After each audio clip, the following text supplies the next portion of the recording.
Hello students, welcome back. In today's lecture, we will discuss coronary circulation. We've already mentioned some of the vessels involved in coronary circulation. However, there are two very important aspects of coronary circulation that we will need to discuss. The groove shown here on the front of the heart is the anterior interventricular sulcus, and we've already mentioned this one. The artery associated with this groove is the anterior interventricular artery. On the rear of the heart here, this groove is the posterior interventricular sulcus, and the artery associated with this groove is the posterior interventricular artery. The anterior interventricular artery travels down the front of the heart, but here it goes under the apex to the rear of the heart, and it is shown here. This is the anterior interventricular artery here, and shown here is the anterior interventricular artery going to the posterior of the heart. Let's label all the players involved thus far. Here we have our anterior interventricular artery. We will abbreviate this artery AIVA. The anterior interventricular artery is also shown here. And this is the anterior interventricular artery on the rear of the heart. The vessel here is the posterior interventricular artery. On the rear of the heart, we have the posterior interventricular artery.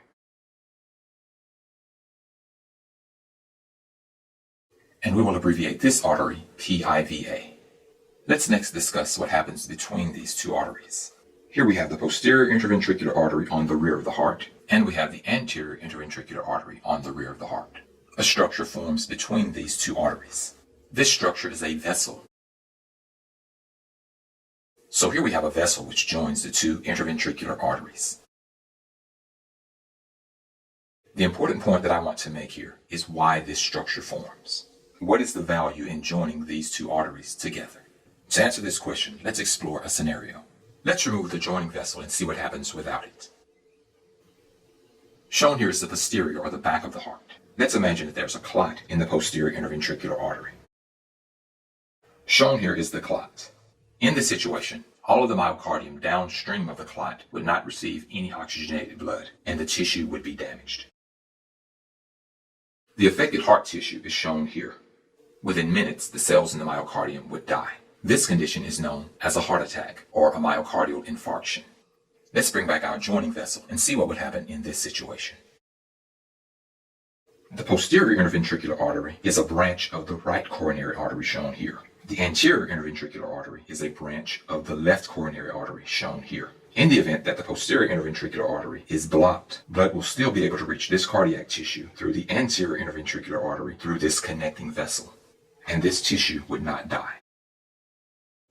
The reason why this connecting vessel is significant is because it provides an alternate route around obstructions.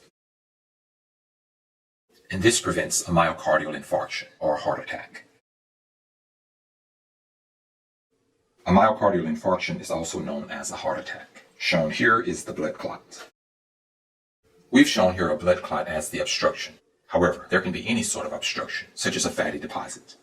And so shown here is our vessel which joins our anterior interventricular artery to the posterior interventricular artery.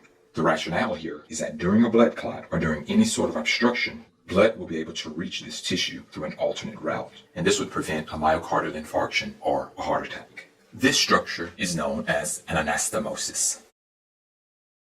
Anastomoses protect our heart from obstructions. This is the first and most important point of this lecture. Let's next discuss our second most important point.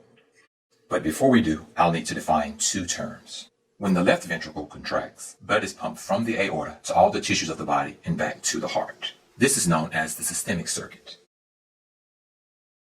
This is the systemic circuit. When the right ventricle contracts, blood is pumped through the pulmonary trunk to the lungs and back to the heart. This is known as the pulmonary circuit. Shown here is the pulmonary circuit. In both the systemic circuit and the pulmonary circuit, blood is supplied during ventricular contraction. Ventricular contraction is known as systole. In contrast, ventricular relaxation is known as diastole. The two circuits mentioned thus far receive their blood during systole, contraction of the ventricles. During systole, or ventricular contraction, the openings leading to the coronary vessels are closed. It is when the ventricles relax and these valves close that the openings leading to the coronary vessels open. And when this occurs, the coronary vessels receive their blood supply. The coronary circuit receives its blood during diastole. And the main point here is why. The rationale here is that during contraction, the muscles are very tight and they're squeezing all of the blood vessels closed. However, when the ventricles relax, they take pressure off of the blood vessels, and then the blood vessels can open and receive blood. So it makes sense that the myocardium would receive its blood during a relaxed state of the ventricles, during diastole. So during diastole, the blood vessels of the myocardium are more open. And this is the second important point of this lecture. Ventricular contraction is known as systole. Ventricular relaxation is known as diastole. During systole, the pulmonary circuit receives its blood supply, and the systemic circuit to the body tissues receives its blood supply. The coronary circuit is different. The coronary circuit receives blood during diastole. The rationale for this is that during systole, the myocardium is contracted, and so it's going to press the blood vessels closed. So even if blood tried to go into the blood vessels at this time, much would not get there. For this reason, the heart is designed in such a way that it receives its blood supply during ventricular relaxation, or during diastole. This was the second important point made in this lecture. The first important point is that the anastomosis allows an alternate route around obstructions. This prevents a myocardial infarction. This is the first important point of this lecture. So that concludes this lecture on coronary circulation. I hope that you've learned a lot.